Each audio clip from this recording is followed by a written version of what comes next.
बुलढाणा येथील जिल्हाधिकारी कार्यालयासमोर मागील 32 दिवसांपासून कोळी महादेव समाज बांधवांचे अन्नत्याग आंदोलन सुरू आहे।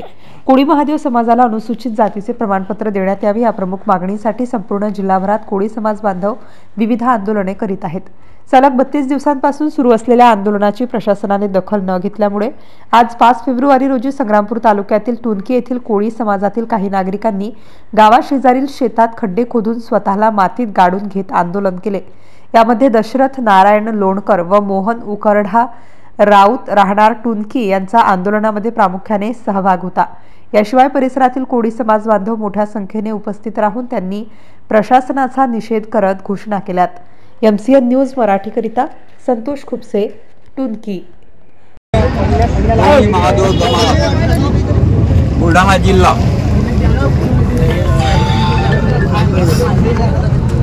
टुनकी बुद्रुक तालुका संग्रामपूर जिल्हा बुलढाणा येथील कोळी महादेव समाजाचे आम्ही 5 लोक या ठिकाणी समाधी आंदोलनाकरता बुलढाणा जिल्हाधिकारी कार्यालयासमोर आमच्या समाजाचे 3 उमेदवार 2 जानेवारी 2024 पासून उपोषणाला बसलेले आहेत। 1 महिना उलटून गेल्यावर सुद्धा शासनाने त्यांची योग्य कारवाई केली नाही। काहीच कारवाई न झाल्यामुळे शासनाचा निषेध म्हणून आम्ही या ठिकाणी समाधी आंदोलनाचा या ठिकाणी उपयोग करून जास्तीत जास्त शासनाचा निषेध करण्याचा आम्ही प्रयत्न करीत आहोत। आमच्या समाजाच्या मागण्या म्हणजे सोप्यात घटनेच्या 342 कलमानुसार राज्यघटनेने आम्हाला आरक्षण दिलेलं आहे। अनुसूचित जमातीच्या यादीमध्ये क्रमांक 28, 29 आणि 30 यामध्ये आमच्या कोळी महादेव जमातीला अनुसूचित जमाती ST आदिवासी म्हणून मान्यता दिलेली आहे। तरी सुद्धा हे शासन 75 वर्षे या ठिकाणी स्वातंत्र्य मिळालं तरी सुद्धा आम्हाला या शासकीय आरक्षणापासून वंचित करण्याचं कारस्थान सुरू आहे। आम्हाला घटनेने आरक्षण दिलेलं असलं तरी सुद्धा कायद्याने आणि घटनेने दिलेलं आरक्षण आमच्यापासून दूर ठेवण्याकरता आम्हाला आमच्या हक्कापासून वंचित ठेवण्याकरता शासनाचे आणि या सगळ्या प्रस्थापितांचे प्रयत्न सुरू आहेत आणि त्याकरता आम्ही अनेक आंदोलने उपोषणे वगैरे केली, परंतु शासनाने अद्यापर्यंत कोणती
आम्ही कोळी महादेव समाज बुलढाणा जिल्हा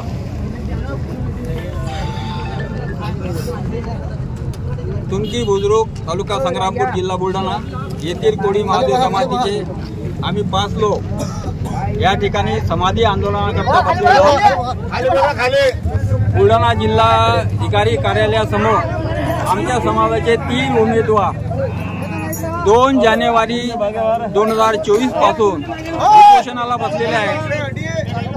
1 महिना उलटून गेल्यावर सुद्धा शासनाने त्यांची योग्य कारवाई केली नाही। काहीच कारवाई न झाल्यामुळे शासनाचा निषेध म्हणून आम्ही या ठिकाणी समाधी आंदोलनाचा या ठिकाणी उपयोग करून जास्तीत जास्त शासनाचा निषेध करण्याचा आम्ही प्रयत्न करीत आहोत। आमच्या समाजाच्या मागण्या म्हणजे सोप्यात घटनेच्या 342 कलमानुसार राज्यघटनेने आम्हाला आरक्षण दिलेलं आहे। अनुसूचित जमातीच्या यादीमध्ये क्रमांक 28, 29 आणि 30 यामध्ये आमच्या कोळी महादेव जमातीला अनुसूचित जमाती एसटी आदिवासी म्हणून मान्यता दिलेली आहे। तरी सुद्धा हे शासन 75 वर्षे या ठिकाणी स्वातंत्र्य मिळालं तरी सुद्धा आम्हाला या शासकीय आरक्षणापासून वंचित करण्याचं कटकारस्थान सुरू आहे। आम्हाला घटनेनं आरक्षण दिलेलं असलं तरी सुद्धा कायद्याने आणि घटनेने दिलेलं आरक्षण आमच्यापासून दूर ठेवण्याकरता आम्हाला आमच्या हक्कापासून वंचित ठेवण्याकरता शासनाचे आणि या सगळ्या प्रस्थापितांचे प्रयत्न सुरू आहेत आणि त्याकरता आम्ही अनेक आंदोलने उपोषणे वगैरे केली परंतु शासनाने अद्यापर्यंत कोणती दखल घेतलेली नाही आहे। 1976च्या जियानुसार क्षेत्रबंधन जे होते आदिवासी ते हटवलं गेलेलं आहे आणि त्यानुसार महाराष्ट्रात राहणारा कोळी तो कोळी महादेव, कोळी मल्हार, टोकरे कोळी, ढोर कोळी, डोंगर कोळी या अनुसूचित जमातीपैकी असून तो आरक्षणास पात्र आहे असे या ठिकाणी शासनाने जाहीर केलेलं आहे केंद्र शासनाने। तरी सुद्धा महाराष्ट्र शासन आम्हाला आमच्या हक्कापासून वंचित ठेवण्याचं कारस्थान करीत आहे आणि लोकांना, शासनाला आणि जनतेला आमच्यावर होणारा अन्याय हा कसा समजला पाहिजे याकरता आम्ही हे अभिनव असं आंदोलन या ठिकाणी करत आहोत। शासनाला आणि जनतेला सुद्धा समजलं पाहिजे की आम्ही खरे आदिवासी असल्यावर आम्हाला बोगस, खोटे आणि चोर म्हणून आम्हाला हिणवलं जात आहे। जर आम्ही या देशाचे नागरिक नाही आहे, जर आम्ही खोटे आहोत तर अद्यापर्यंत आमच्यावर कारवाई का झालेली नाही आहे? जर आम्ही बोगस आहे, खोटे आहे तर आमच्या कारवाई करा, आम्हाला मतदानापासून वंचित करा, आमचं मतदान करू नका, आम्हाला अतिरेकी म्हणून घोषित करा। जर आमचे हक्क तुम्हाला द्यायचे नसतील, आम्ही आदिवासी आहे म्हणून तुम्ही सगळ्या केंद्रामार्फत 33% तुम्ही निधी घेता आणि राखीव जागा सुद्धा या ठिकाणी राहतात खासदार आमदाराच्या। जर आम्ही समजा आदिवासी नाही तर राखीव जागा सुद्धा ठेवू नका, आमचा निधी सुद्धा घेऊ नका। निधी घ्यायच्यावर तुम्ही आदिवासी आम्ही आहोत आणि ज्यावेळेस निधी द्यायचं काम पडते त्यावेळेस तुम्ही बोगस आहे, चोर आहे, खोटे आहे। मग आतापर्यंत हा 75 वर्षामध्ये घेतलेला केंद्राकडून निधी हा कुठे गेला याचा जबाब द्या। आतापर्यंत तुम्ही काय केलं? हा जो निधी घेतला हा निधी हा कुठे गेला आतापर्यंत याचा हिशोब द्या आणि याच्यानंतर हा निधी घेणं थांबवून टाका। जर आम्ही आदिवासी नाही आहे तर हा सगळा खोटा निधी घेतला आणि याचा हिशोब तुम्ही आतापर्यंत द्यायला पाहिजे। म्हणजे घ्यायच्या वेळेस आम्ही आदिवासी आहोत आणि द्यायच्या वेळेस म्हणता तुम्ही बोगस आहे, हा कुठला न्याय आहे? तर आम्ही बोगस आहे तर आम्हाला अतिरेकी म्हणून तुम्ही घोषित करा, मतदानापासून वंचित करा। बस एवढंच आमचं सांगणं आहे आणि आमच्यावर होत असलेला अन्याय तर हा जर थांबला नाही तर उग्र तऱ्हेचं आंदोलन, याहीपेक्षा सुद्धा उग्र आंदोलन आम्ही करणारा, आमच्या जीवाची सुद्धा आम्ही पर्वा करणार नाही। याची शासनाने दखल घ्यावी आणि आम्हाला वाल्मिकीचा वाल्या होण्यासाठी प्रवृत्त करू नये आम्ही विनंती करतो।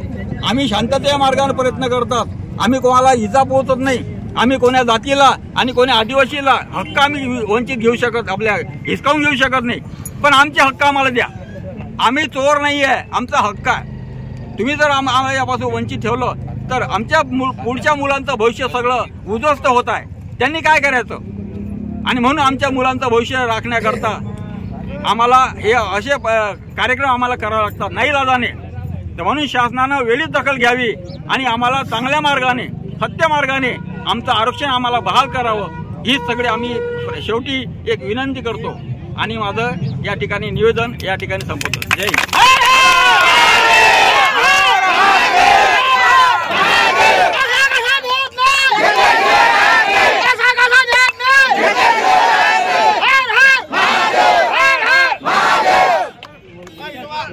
आरक्षण आमच्या हक्काचं, आरक्षण आमच्या हक्काचं। हर हर हर हर हर